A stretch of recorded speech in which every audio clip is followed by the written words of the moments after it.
Vale, sabeu per què som aquí avui o per què esteu aquí? És el Dia d'Europa. Ho havíeu sentit abans d'avui, això no?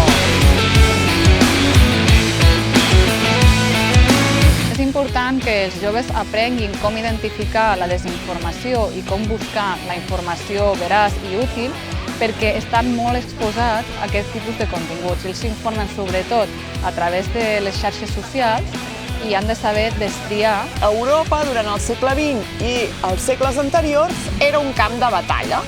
Sempre hi havia guerres, o la guerra era un estat bastant normal al nostre continent.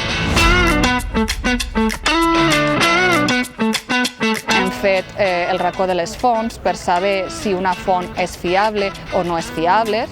Després hem fet una altra que l'hem anomenat la mirada crítica, que hem d'entrenar la mirada a les xarxes socials perquè de vegades el problema és aquest, no? Que anem massa ràpid i no posem atenció, no parem atenció en algunes qüestions, algunes pistes que ja la mateixa imatge ens està dient que hauríem de sospitar, que allò no sigui cert, no? I per tant, saber si aquestes fotografies són certes, estan descontextualitzades, si estan manipulades o estan generades per intel·ligència artificial. Després hem fet una altra prova sobre els actors de la desinformació, una prova de geolocalització, mirant determinades fotografies per saber quina ciutat i fomentant també el coneixement de les ciutats europees. I després hem fet una prova de debat on hem compartit la informació que arriba als joves i com creuen que els afecta i què podem fer al respecte.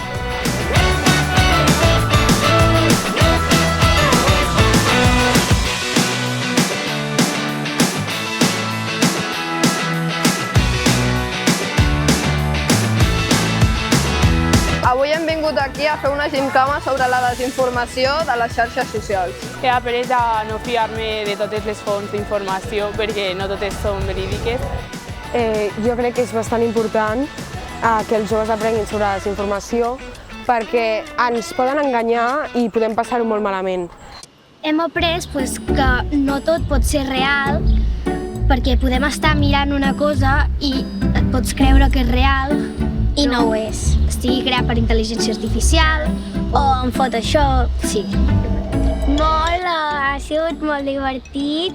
La noia que ens acompanyava ho ha fet molt bé i tu, Mireia, tens alguna cosa a afegir?